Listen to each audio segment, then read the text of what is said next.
Microsoft doesn't make one thing, it makes the operating system running most of the world's computers. The productivity suite used by over 400 million people, the cloud infrastructure competing directly with the biggest names in tech, and an AI platform sitting inside all of it. Four business lines, one balance sheet, and a very deliberate bet that the next decade looks different from the last. Today, we're going through four quarters: FY25, Q3, Q4, FY26, Q1, and the most recent one, FY26 Q2, which ended December 31st, 2025. Revenue, margins, the AI buildout, and one number buried in other income that inflated the headline by roughly $10 billion. Let's go. 70 billion, 76, 77.7, 81.3. That's the revenue line over four quarters, and it only goes one direction. FY26 Q2 comes in at $81.3 billion, a 16.8% increase year over year. For context, that's accelerating. The two prior quarters both grew at 16.0%. The quarter over quarter number is 4.6%. Sequential growth holding steady, not just a one-time jump. Annualize this quarter, and you're at a $325 billion revenue run rate. 2 years ago, the full year was $245 billion. One thing worth watching in the mix: product revenue is shrinking as a percentage of the total. Services are now nearly 80 cents of every dollar. That's intentional: recurring, sticky, higher margin cloud revenue. But it also means the cost structure follows a different logic. Here's the tension: gross profit dollars grew $55.3 billion this quarter, up from $47.8 billion a year ago. That's real money. But the gross margin rate, the percentage, went the wrong way, from 68.7% 3 quarters ago to 68.1% this quarter, a new low in this 4 quarter window. The culprit is service cost of revenue. It grew 25.2% year over year. Service revenue grew 21%. When your costs grow faster than your revenue in the same line, margin compresses, even if both numbers are big. This is not a mystery. Microsoft is building AI infrastructure at historic scale: data centers, GPU clusters. That spending lands in cost of services before it shows up in revenue. Whether this is a temporary dip before margin recovery or the beginning of a structural compression, that's the question this slide is asking. Operating margin came in at 47.1% this quarter. That is genuinely exceptional, among the highest of any large cap company on the planet. But it's below Q1's 48.9%, and it's below what you'd expect if margins were expanding linearly. R&D at $8.5 billion is the largest quarterly research spend in the company's history, 10.5% of revenue. In absolute terms, that's more than most tech companies earn in a year. Sales and marketing at 8.1% is actually improving year over year. G&A is tight. The operating income number is $38.3 billion, up from $31.7 billion a year ago, a 20.9% increase. The leverage is there, but the operating cost structure is also growing. When the R&D bet pays off in product, this looks prescient. If it doesn't convert to revenue in the next 4 to 6 quarters, these numbers will look different. Net income, $38.5 billion. EPS diluted, $5.16. Year over year, that's up 59.5%. Extraordinary headline. Now read the footnote. Other income, the line below operating income, came in at positive $9.97 billion this quarter.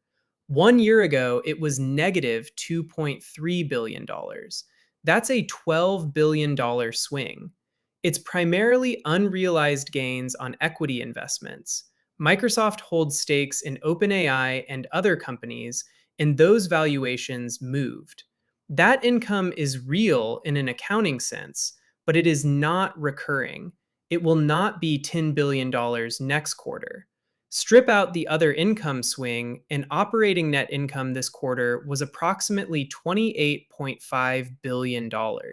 Still strong, still growing, but not $38.5 billion strong. The EPS headline is real. The source of the EPS is something every analyst has to model carefully. Microsoft reports in three segments: productivity and business processes, $34.1 billion, up 15.9%, 60.4% operating margin.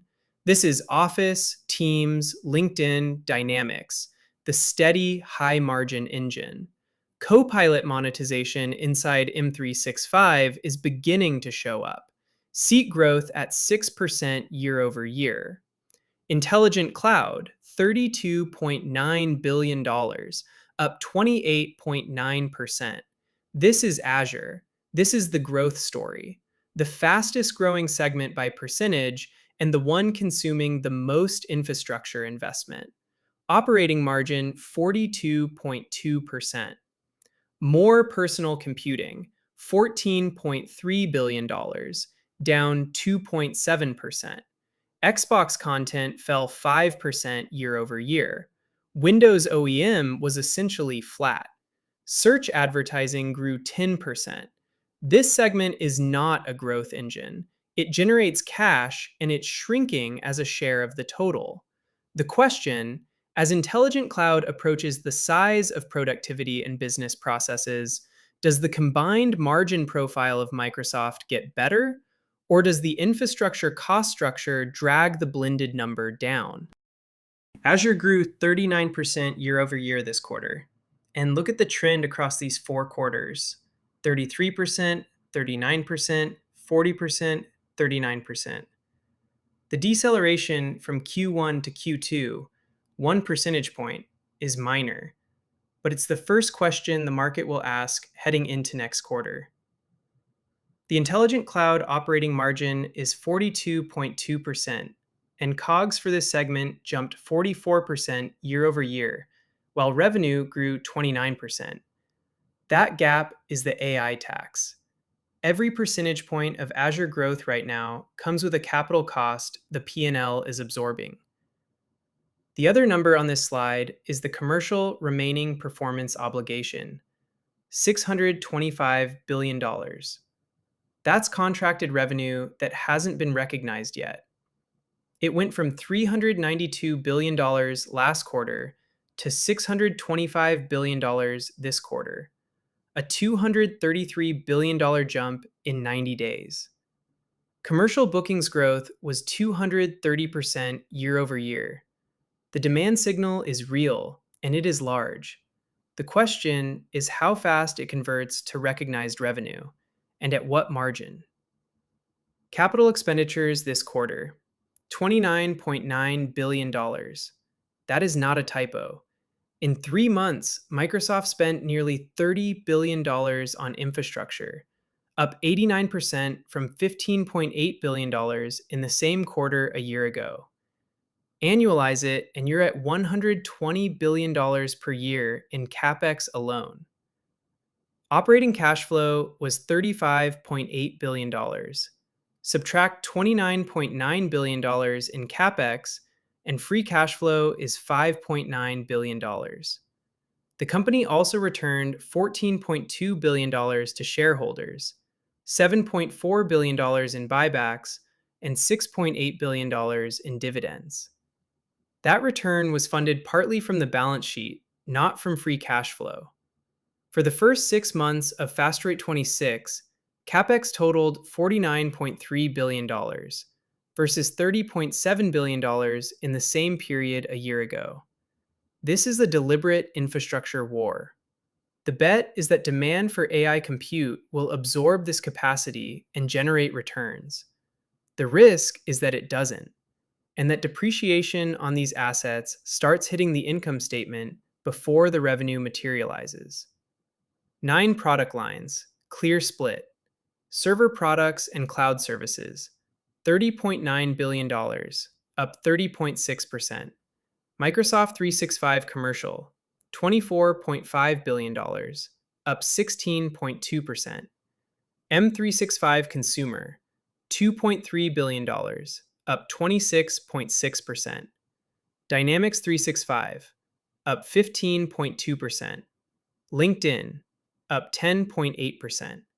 Search and advertising, up 7.1%. 6 lines growing, 3 that aren't. Windows and devices, down 0.7%, essentially flat. Gaming, $6.0 billion, down 9.5%. Xbox content and services declined 5% year over year. The PC cycle is not helping Windows. The portfolio is concentrating. Cloud lines are growing toward a larger share of total revenue. Legacy lines are flat to declining. In 5 years, the question of whether Microsoft is a productivity company or an infrastructure company will likely be answered. The balance sheet tells the infrastructure story in a different way.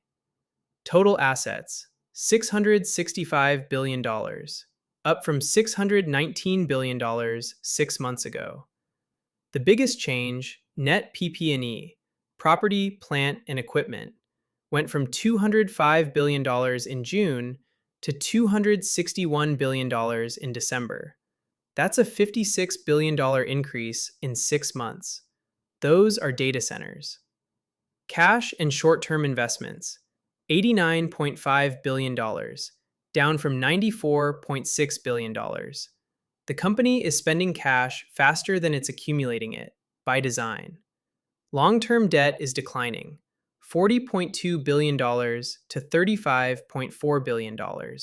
So this is not a leveraged build-out. It's funded from operations and the balance sheet. The backlog number, $625 billion in commercial remaining performance obligations. That's the contracted but unrecognized revenue sitting on the books. It grew $233 billion in 1 quarter, and commercial bookings grew 230% year over year. It is the strongest demand signal the company has ever reported. At $429.25 per share, the market cap is approximately $3.19 trillion. On the reported GAAP EPS of $5.16 annualized, the PE is about 20.8 times. That seems low for Microsoft. Here's why. It's distorted by the other income swing. Adjust for the $10 billion other income that is unlikely to repeat, and operating EPS is closer to $3.90 per quarter, roughly $15.60 annualized. That puts the adjusted operating PE at approximately 35 times. That's a number that requires sustained growth to justify. Revenue run rate at $325 billion annualized gives a price-to-sales multiple of about 9.8 times. Dividend yield is 0.77%. Buyback yield annualized is approximately 0.93%. Total yield to shareholders, around 1.7%. This is not an income stock. The market is paying for growth, for the AI infrastructure bet, and for the $625 billion backlog to convert. 4 quarters of data, 1 direction on revenue, 2 stories on margin, 1 extraordinary other income line that needs to be read carefully. Scenario A, the infrastructure bet pays off. The $625 billion commercial backlog is real demand converting to revenue over the next 6 to 8 quarters. Azure sustains 35 to 40% growth. Copilot monetization starts compounding across 400 million M365 seats. CapEx peaks, depreciation begins, free cash flow recovers. Operating margins re-expand to 49 to 51% as the fixed cost leverage kicks in. The $3.19 trillion market cap looks reasonable against a $400 billion plus revenue company with 50% operating margins. Scenario B, the cost cycle catches up. CapEx at $120 billion annualized requires demand to keep accelerating just to earn a return. Gross margin compression continues as service COGS outgrows service revenue. The other income tailwind reverses in Q3. Azure decelerates to the low 30s, still fast, but the market priced in the 40s. Enterprise IT spend tightens in a macro slowdown. The adjusted operating PE at approximately 35 times requires a growth trajectory the numbers haven't yet confirmed. The numbers are on the table. The decision, as always, is yours.